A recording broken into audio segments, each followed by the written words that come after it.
Rajnandgaon Lok Sabha seat लिए कांग्रेस के प्रत्याशी के रूप में जैसे ही प्रदेश के पूर्व मुख्यमंत्री भूपेश बघेल के नाम की घोषणा हुई तो उनका स्थानीय समर्थक मन भूपेश बघेल के समर्थन में पोस्टर लगा के अपन खुशी के इजहार करे लगिन। लेकिन काली रात कुछ अज्ञात व्यक्ति मन डहा दे पूर्व मुख्यमंत्री के चेहरा ला विकृत करे के प्रयास करेगी से ये मामला में आपत्ति जता के राजनांदगांव के महापौर हेमा देशमुख पुलिस से शिकायत करी है कि जो भी व्यक्ति पूर्व मुख्यमंत्री के चेहरा ला विकृत करे है और पोस्टर ला फाड़े के प्रयास करे है ओकर खिलाफ कड़ा कार्रवाई करे जाना चाहिए। महाशिवरात्रि का शुभ पर्व था।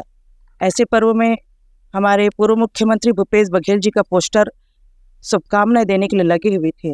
आज जब हमने देखा कि उस पोस्टर पे जिसमें हमारी धार्मिक भावना, धार्मिक आस्था जुड़ी हुई है, भगवान शंकर पार्वती के फोटो और साथ में महाशिवरात्रि पर्व की बधाई लिखी हुई है, वैसे पोस्टर में जब सीएम की फोटो को बकायदा ब्लेड से काटकर अलग की गई, हमारी धार्मिक भावना आस्था तो धूमिल हुई, साथ ही हमारे पूर्व मुख्यमंत्री का अपमान हुआ।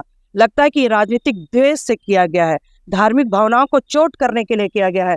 इसलिए हम आज सब साथी मिलकर, मेरे दोनों ब्लॉक अध्यक्ष हैं, एफआईआर करने आए हैं और हम चाह रहे सीसीटीवी कैमरे से देखा जाए किसने बदमाशी की है और वो नाम सबके सामने जाहिर की जाए, नाम को लाया जाए, बाहर दिखाया जाए किसने किया है और उस पर कड़ी से कड़ी दंडात्मक कार्रवाई की जाए और एफआईआर सुनिश्चित की जाए। बसंतपुर के थाना प्रभारी नारायण देवांगन के कहना है कि एक घटना में कांग्रेस के स्थानीय नेता मन के शिकायत मिले है वो आधार में कार्रवाई करे चाहते और दोषी व्यक्ति ला निश्चित रूप से कानून के आधार में सजा दिवाए चाहिए। महापौर मैडम श्रीमती हेमा सुरेश देशमुख जी आज थाना बसंतपुर पहुंचकर इस आशय से एक लिखित शिकायत आवेदन प्रस्तुत की है कि थाना बसंतपुर के राइट साइड पे रिहान मेडिकल स्टोर से महाशिवरात्रि में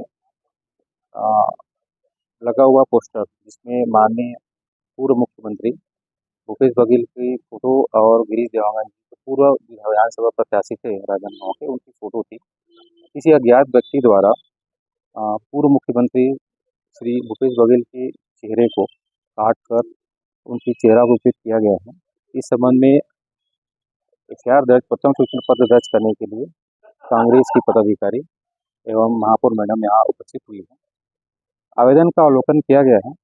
आवेदन पे प्रथम दृष्टया अज्ञात आरोपी गण का है छत्तीसगढ़ संपत्ति विरूपण अधिनियम तहत कृत्य पाया गया है। इस पर उचित धाराओं में एफआईआर दर्ज करके अज्ञात आरोपियों की पता तलाश की जाएगी। फिलहाल एक घटना ले लेकर के स्थानीय कांग्रेस कार्यकर्ता मन में काफी रोष और गुस्सा देखे पर मिला थे। उमन के कहना है कि यदि कांग्रेस के भीतर ऐसे ही लड़ाई चली तो एक असर चुनाव में भी पड़ सकता है। Bureau report Uttarakhand news.